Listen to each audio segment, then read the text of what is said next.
Why Tom Pidcock dropped out of the Tour de France 2025. Tom Pidcock actually just announced he's not racing the Tour de France 2025. This is crazy. The British star, known for his thrilling stage wins like Alpe d'Huez in 2022, has decided to take a step back from the biggest race in cycling to focus on other goals. Fans are surprised, given his Tour de France potential and his previous successes as a GC contender.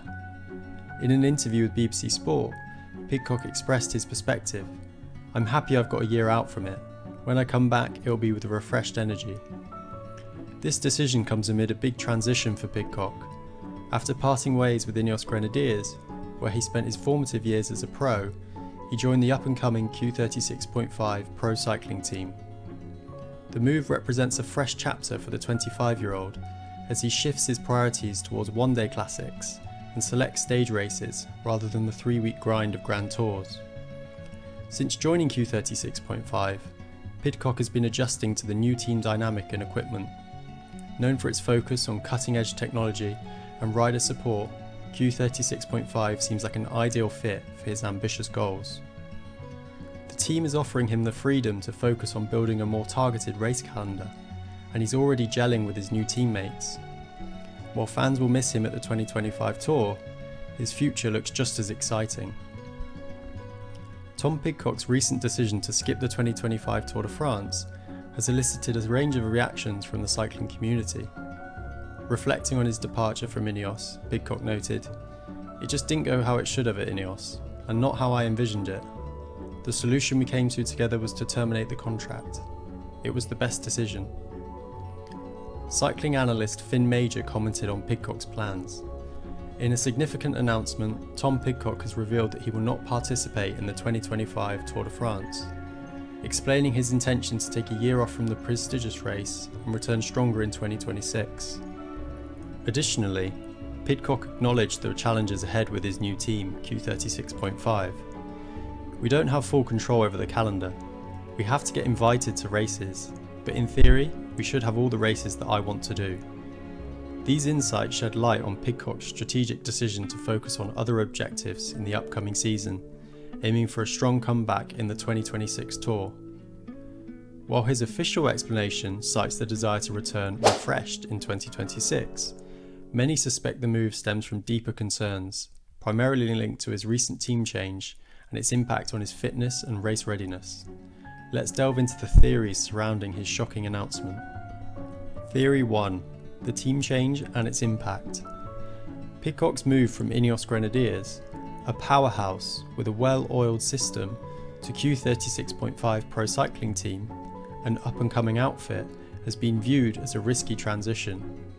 While Q36.5 boasts innovative technology and a focus on rider support, it lacks the depth, experience and resources of a team like Ineos. Critics argue that this switch may have disrupted Pidcock's carefully crafted routine, including access to top-tier training programs, nutrition and race-specific preparations. Supporters of this theory believe that Pidcock's fitness might have dipped during this adjustment period. He is transitioning to a team still building its reputation, likely leading to inconsistencies in preparation. If his performances at early season races don't meet his own high standards, it would explain why he might prefer to bow out of the Tour de France, which always demands peak form. Theory 2. Avoiding a high-pressure performance. The Tour de France is the most grueling race on the calendar, requiring months of meticulous preparation and razor-sharp fitness. Pidcock's reluctance to participate could stem from the fear of underperforming. After a relatively rocky exit from Ineos, he may want to avoid the scrutiny that would come with a lackluster Tour performance under his new team's banner. Fans speculate that Pidcock's long-term strategy involves pacing his career carefully. By skipping the 2025 edition, he ensures he has adequate time to acclimatise to Q36.5's environment and gradually rebuild his confidence, fitness and tactics for a stronger return in 2026. Theory 3. Deliberate periodisation. Another popular theory revolves around deliberate periodisation, a strategic plan to peak at specific points in his career. Some believe that Pidcock and his team are targeting different goals for 2025, such as one-day classics or shorter stage races, to hone his skills and maintain his form without the exhaustion of a 3-week race. This would also give Q36.5 a chance to solidify its presence in the pro peloton before tackling the monumental challenge of supporting a leader in the Tour de France. By skipping the 2025 Tour, Pidcock avoids risk of burnout or injury. This strategy aligns with a long-term vision to maximise his potential across multiple seasons rather than chasing short-term glory. More theories. A fitness decline. On the fringes of the conversation, a theory suggesting a hidden injury or a period of overtraining, possibly carried out from over his time at Ineos. Some speculate that Pidcock recognised his body wasn't responding well to intense workloads and opted to take a step back rather than risk long-term consequences. Others posit that his current fitness levels simply wouldn't allow him to compete for the yellow jersey, prompting him to regroup and focus on recovery. The unveiling of the 2025 Tour de France route has ignited a flurry of reactions from riders, coaches, pundits and fans, all eager to dissect the implications of the course's design. The consensus suggests that this edition, with its emphasis on challenging climbs and reduced opportunities for sprinters, will be particularly grueling. Two-time winner Tadej Pogačar offered his perspective on the route's challenges, stating, "For me, every route of the Tour is more or less the same. You have to stay in France and climb all the mountain passes that are on the route." He further noted the inclusion of Mont Ventoux, describing it as different to anything else, and anticipated that this stage would be even more interesting to see what happens as it comes after the second rest day. Cycling analyst David Walsh expressed enthusiasm about the potential rivalry between Pogačar and Jonas Vingegaard, suggesting that the 2025 edition could be the greatest Tour de France ever. He highlighted this route's 6 summit finishes and 2 time trials as elements that would intensify the competition. From a coaching perspective, the route's design is seen as a deliberate effort to favour climbers.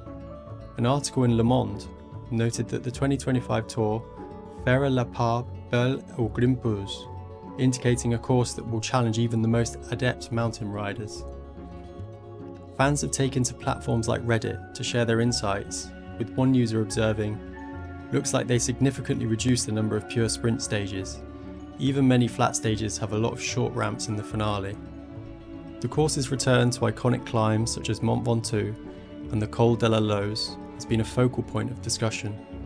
Pogačar, reflecting on these challenges, mentioned, "The stage to Mont Ventoux is mostly flat, but the climb is very hard. It is for the pure climbers. I love that climb, it's different to anything else." The 2025 Tour de France route has been met with a mix of anticipation and apprehension. The emphasis on mountainous terrain and the inclusion of legendary climbs are expected to create a race that tests the limits of endurance and strategy, potentially setting the stage for one of the most memorable tours in history.